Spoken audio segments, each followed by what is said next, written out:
Hi friends, मैं पंकज विश्वकर्मा आपका बहुत बहुत स्वागत करता हूं अपने YouTube channel quality management system में। दोस्तों, आज के अपने इस वीडियो में हम जानने वाले हैं इस फास्टनर सीरीज के वीडियो में। दोस्तों, अब फास्टनर के बारे में आज हम बात करेंगे कि फास्टनर में जो चूड़ीदार फास्टनर्स होते हैं, तो चूड़ीदार फास्टनरों में दोस्तों एक विशेष डायमेंशन होती है थ्रेड में, पिच डायमीटर। थ्रेड की जो पिच होती है उसका डायमीटर चेक करना। आप कैसे चेक करोगे? क्योंकि यदि फास्टनर में हम देखें थ्रेड्स में, तो जो मेन चीज होती है वो पिच डायमीटर होती है। यदि आपका पिच डायमीटर सही है तो आपका फास्टनर सही जगह अच्छे से लगेगा, अच्छा लोड लेगा और अच्छा लाइफ मिलेगी। यदि आपका पिच डायमीटर सही नहीं है तो आपका फास्टनर ना तो लोड लेगा और उसके वॉश आउट होने के चांसेस ज्यादा बन जाते हैं। तो दोस्तों, आज के इस वीडियो में हम कंप्लीट जानेंगे कि आप इस फास्टनर की पिच डाया आप कैसे चेक कर सकते हैं, कौन से इंस्ट्रूमेंट से चेक कर सकते हैं। और इंस्ट्रूमेंट में जब चेक करते हो आप, तो चेक करने के दौरान सबसे बेसिक चीज होती है पिच माइक्रोमीटर से हमें चेक करते हैं। और पिच माइक्रोमीटर आप एनविल कैसे सेट करोगे, सबसे बड़ा काम होता है एनविल सेट करना और उसको जीरो करना। वो मैं आपको आज बताऊंगा कि आप कैसे एनविल सेट करें और कैसे जीरो करें। तो दोस्तों चलिए देखते हैं।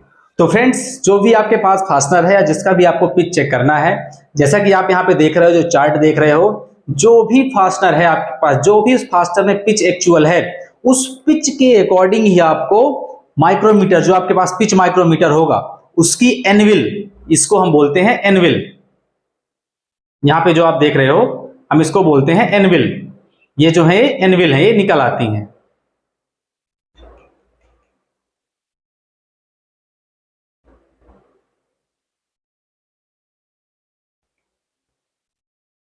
ये तो आपको दोस्तों थ्रेड के अकॉर्डिंग इसमें एनविल सेट करनी होती है। एक होती है हमारी V टाइप ऑफ एनविल होती है, एक हमारी C टाइप ऑफ एनविल होती है। ये हमारी C टाइप ऑफ एनविल होती है और ये हमारी V टाइप ऑफ एनविल होती है, जैसा कि आप चार्ट पे देख रहे हो।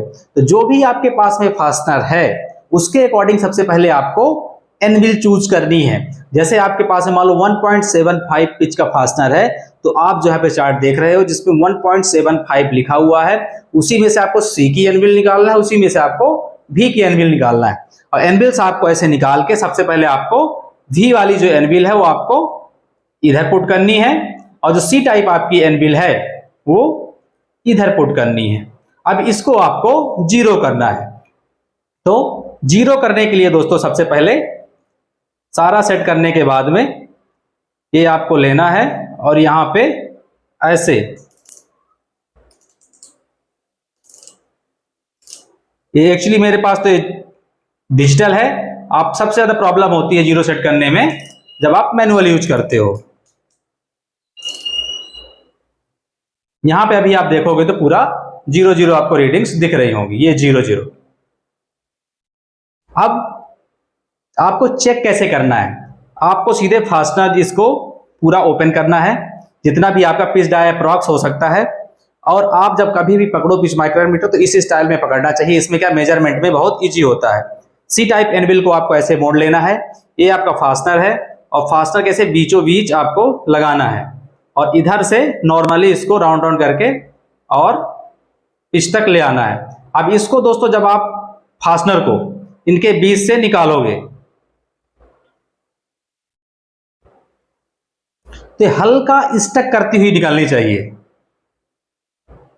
ये जैसे आप यहां पे आप देख रहे हो, तो ये जितना स्टक करती हुई ये निकल रही है यहां से,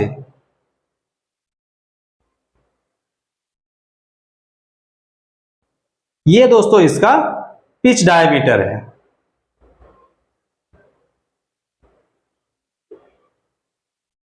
ये जैसे आप यहां पे देख रहे हो 10.81, तो ये इसका पिच डायमीटर है। इसको ज्यादा आपको प्रेस भी नहीं करना है और ज्यादा लूज भी नहीं छोड़ना है, बस इतना है। नॉर्मल आपने यहाँ पे किया और ये स्टक करके यहां से टच करता हुआ हल्का सा पास होना चाहिए इसको। जब ये आपका पास हो जाए इसका मतलब कि आपकी सही तरीके से पिच आपने यहाँ पे चेक कर लिया है।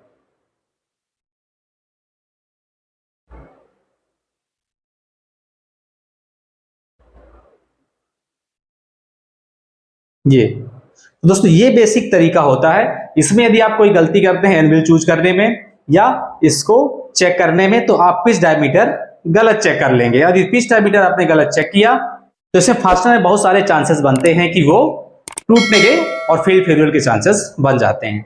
और आप जिस भी इंस्ट्रूमेंट से आप चेक करें वो कैलिब्रेटेड इंस्ट्रूमेंट आपका होना चाहिए। दोस्तों आई होप कि आपको इस वीडियो से पता चल गया होगा कि हम किसी भी थ्रेडेड फास्टनर में पिच का जो डायमीटर होता है वो कैसे चेक करते हैं और एनविल कैसे सेलेक्ट करते हैं और जो प्रेशर लगाते हैं पिच डाया चेक करते टाइम पे वो कितना लगाते हैं। दोस्तों इससे रिलेटेड यदि आपकी कोई क्वेरी है तो आप मेरे कमेंट सेक्शन में कमेंट करके और अपनी क्वेरी क्लियर कर सकते हो। आशा करता हूं कि आपको वीडियो अच्छा लगा होगा।